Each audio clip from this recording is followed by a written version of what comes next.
నమస్తే ఫ్రెండ్స్, నేను మీ లక్ష్మిని. Welcome to Lakshmi kitchen. ఈ రోజు లక్ష్మి కిచెన్ లో చేపల పులుసు చేసుకుందామండి. మనం చేసే చేపల పులుసు ఏ దాంట్లోకి తిన్నా చాలా బాగుంటాదండి. కారము, ఉప్పు, మసాలాలు అన్ని కరెక్ట్ గా వేసుకుంటే చేపల పులుసు చాలా బాగుంటాదండి.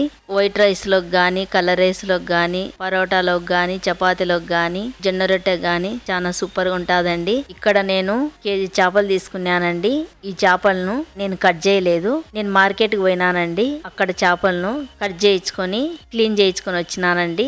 మళ్ళీ నేను ఇంటికి వచ్చినాక ఉప్పు, పసుపు, నిమ్మరసం వేసి చేపలకు బాగా పట్టించి ఒక 2-3 సార్లు క్లీన్ చేసినానండి. ఈ చేపలను అట్లా క్లీన్ చేసుకుంటే నీచు వాసన రాదండి. చూడండి నేను చేపలను ఎంత బాగా క్లీన్ చేసినానో. ఇప్పుడు మనం క్లీన్ చేసినాం కదండి, ఆ చేపలకు 1 స్పూన్ కారము, 1 స్పూన్ పసుపు, 1 స్పూన్ సాల్ట్ వేసుకొని చేపల ముక్కలకంతా చేతో బాగా పట్టించామండి. నేను కారము, ఉప్పు, పసుపు అన్ని చేప ముక్కలకు బాగా పట్టించినానండి. చూడండి నేను చూపించినట్టుగా మీరు కూడా చేప ముక్కలకు ఇలాగనే పట్టించుకోవాలండి. ఈ చేప ముక్కలను ఒక అర్ధగంట సేపు పక్కన పెట్టుకున్నామండి. మిక్సీ గిన్నె తీసుకున్నాం. మిక్సీ గిన్నెలోకి 1 స్పూన్ ధనియాలు వేసుకున్నాం, కొంచెం దాల్చిన చెక్క వేసుకున్నాం, 4 లవంగాలు వేసుకున్నాం, ఎండి కొబ్బరి కట్ చేసుకొని ఎండి కొబ్బరి వేసుకున్నామండి. మిక్సీ గిన్నెకు మూత పెట్టుకొని నున్నగా మిక్సీ పట్టుకున్నామండి.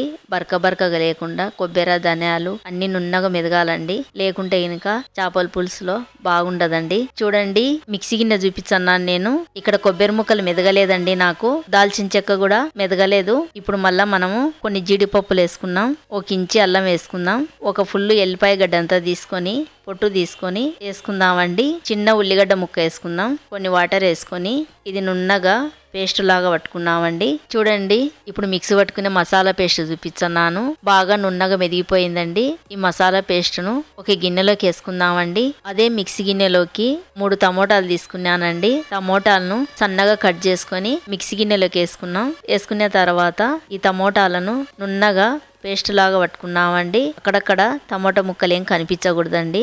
నున్నగా పట్టుకుంటే చాలా బాగుంటాదండి. ముందుగా గ్యాస్ ఆన్ చేసుకున్నాం. ఆన్ చేసుకున్న తర్వాత బాండీల్ని పెట్టుకున్నామండి. మనం చేపల పులుసు చేస్తున్నాం కదా, బాండీలు చిన్నది పెట్టుకుంటే బాగుండదండి. కొంచెం పెద్ద బాండీలు పెట్టుకుంటే చేపల పులుసు చేయనికి చాలా బాగుంటదండి. నేనైతే గినక పెద్ద బాండీలు పెట్టుకుంటున్నానండి. బాండీల్లోకి 3 స్పూన్లు ఆయిల్ వేసుకున్నామండి. ఆయిల్ వేడెక్కినాక సన్నగా కట్ చేసుకున్న ఉల్లిగడ్డలు 1 కప్పు నిండి వేసుకున్నామండి. చిన్న మంట పెట్టుకొని ఉల్లిగడ్డలు మాడిపోకుండా కలుపుకుంటా గోల్డ్ కలర్ వచ్చేంత వరకు ఫ్రై చేసుకున్నామండి. మనం వేసుకునే ఉల్లిగడ్డలు బాగా ఫ్రై అయినాయండి. ఇప్పుడు మనము మధ్యలో కట్ చేసుకున్న పచ్చిమిరపకాయలు 7 పచ్చిమిరపకాయలు వేసుకుందామండి. వేసుకున్న తర్వాత అంతా ఒకసారి బాగా కలిపి మనం మసాలా పేస్ట్ ఒక గిన్నెలోకి వేసుకున్నాం కదండి, ఆ పేస్ట్ ను కూడా ఇప్పుడు బాండీలు వేసుకుందామండి. వేసుకున్న తర్వాత ఒక 2-3 నిమిషాలు బాగా ఫ్రై చేసుకొని ఒక 3 నిమిషాల తర్వాత టమోటా పేస్ట్ ఉంది కదండి, ఆ టమోటా పేస్ట్ ను కూడా వేసుకుందాం. వేసుకున్న తర్వాత టమోటా పేస్ట్ ను నిదానంగా చిన్న మంట పెట్టుకొని బాగా ఫ్రై చేసుకున్నామండి. ఆయిల్ పైకి తేలేంత వరకు. మనం వేసిన మసాలా పేస్ట్, టమోటా పేస్ట్ బాగా ఫ్రై అయిందండి.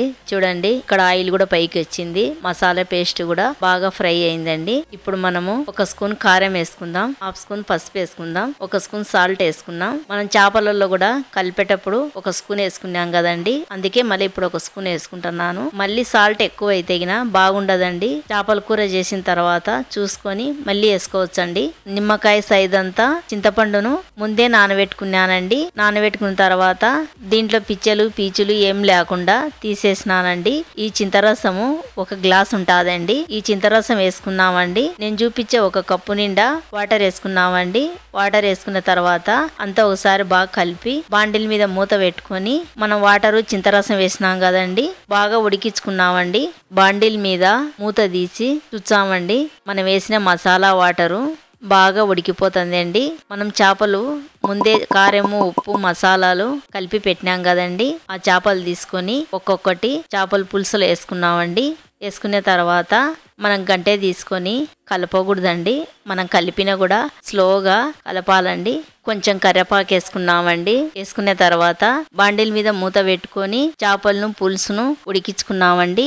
2 నిమిషాలు. 2 నిమిషాల తర్వాత ఇప్పుడు చేపలు పులుసు బాగా ఉడికిపోతుందండి. ఇప్పుడు మనము గంటె తీసుకొని కలపకూడదండి. బాండీలు పట్టుకొని ఇట్లా కుదిపితే చేపలు అటుపక్కకు ఇటుపక్క కదులుతాయండి. కొంచెం మళ్ళీ బాండీల మీద మూత పెట్టుకొని మళ్ళీ 3 నిమిషాలు ఉడికించుకున్నామండి. మధ్య మధ్యలో మనకు చేపలను కలపకుండా బాండీలను పట్టుకొని మళ్ళీ కుదుపుకుంటే సరిపోతాదండి. 3 నిమిషాల తర్వాత చూడండి చేపల పులుసు బాగా ఉడికిపోతుంది. ఇప్పుడు మనము సన్నగా కట్ చేసుకునే కొత్తిమీర వేసుకున్నామండి. కొత్తిమీర వేసుకున్న తర్వాత గంటె తీసుకొని ఈ చేపల పులుసుని ఎక్కడ కూడా కలపకూడదండి. ఎంతసేపు ఉన్నా కూడా మనము బాండీలను పట్టుకొని అట్లా కుదుపుకుంటే సరిపోతాదండి. ఇప్పుడు బాండీల మీద మూత పెట్టుకొని గ్యాస్ ఆఫ్ చేసుకొని బాండీలు కింది దింపుకున్నామండి. అంతేనండి, మన చేపల పులుసు రెడీ అయిందండి. నా వీడియో గిన నచ్చితే నాకు లైక్ చేసి సపోర్ట్ చేయండి. ఇంకో కొత్త రెసిపీతో మళ్ళీ కలుద్దామండి.